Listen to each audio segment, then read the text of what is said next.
অপরাধী খুঁজতে বা তথ্য অনুসন্ধানে পুলিশ যে কারো বাসাবাড়িতে যেতে পারে।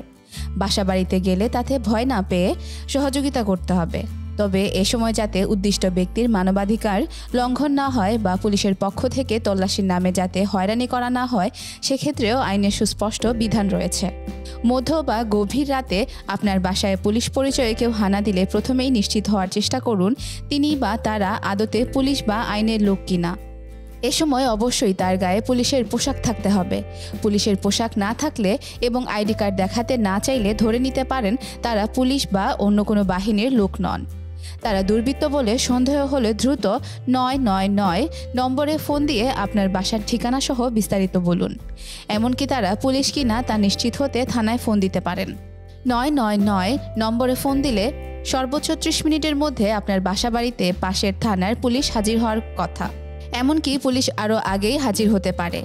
এই সময়ের মধ্যে জেনে নিন তারা ঠিক কোন অভিযোগের ভিত্তিতে আপনার বাসায় এসেছে। নির্দিষ্ট কোনো ওয়ারেন্ট ভিত্তিতে এসে থাকলে ওয়ারেন্টের কাগজ চেয়ে নিন।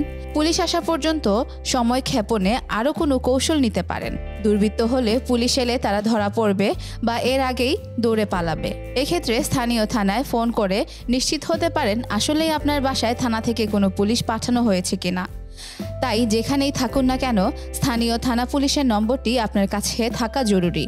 সন্দেহজনকভাবে কেউ নিজেকে পুলিশ পরিচয় দিলে তখন তার পরিচয় সম্পর্কে আপনি নিশ্চিত হতে পারবেন।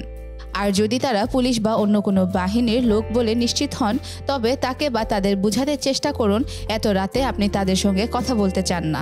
তাদের দিনের বেলা আসতে বলুন অথবা ঠিকানা দিয়ে যেতে বলুন।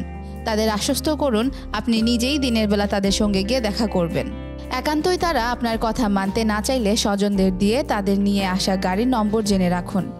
গাড়ি সহ কৌশলে তাদের ছবি তুলে রাখতে পারেন। তবে বিষয়টি তারা বুঝে বা জেনে গেলে এই কাজে তারা বাধা দিতে পারেন। বিভিন্ন কারণে বাসায় পুলিশ যেতে পারে, যেমন যদি কোনো ব্যক্তির বিরুদ্ধে ফৌজদারি অপরাধের মামলা হলে তাকে গ্রেফতারের উদ্দেশ্যে পুলিশ যেতে পারে। গোপন সংবাদের ভিত্তিতে যদি জানা যায় কোনো বাড়িতে বা সুনির্দিষ্ট কোনো জায়গায় আগ্নেয়াস্ত্র বা বিস্ফোরক পদার্থ মজুদ রয়েছে তখন পুলিশ তল্লাশির জন্য যেতে পারে। কোনো মামলার পলাতক আসামিকে খুঁজতেও যেতে পারে পুলিশ।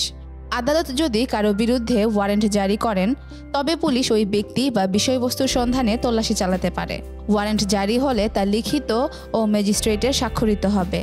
উচ্চ আদালতে সুস্পষ্ট নির্দেশনা রয়েছে, পুলিশ সাদা পোশাকে কাউকে গ্রেফতার করতে পারবে না। তাছাড়া গ্রেফতারের সময় অবশ্যই পুলিশকে তার পরিচয় জানাতে হবে। কাউকে আটক করতে হলে তার বিরুদ্ধে কী অভিযোগ তা জানাতে হবে এবং তার পরিবারের লোকজন বা আত্মীয় স্বজনের সঙ্গে যোগাযোগ করার সুযোগ দিতে হবে। আটক করার 24 ঘন্টার মধ্যে অবশ্যই তাকে ম্যাজিস্ট্রেটের সামনে হাজির করতে হবে। এসবের কোনোটির ব্যত্যয় ঘটলে তা হবে অসদাচরণ এবং এ কারণে সংশ্লিষ্ট পুলিশের বিরুদ্ধে আইনানুগ ব্যবস্থা নেওয়া যাবে।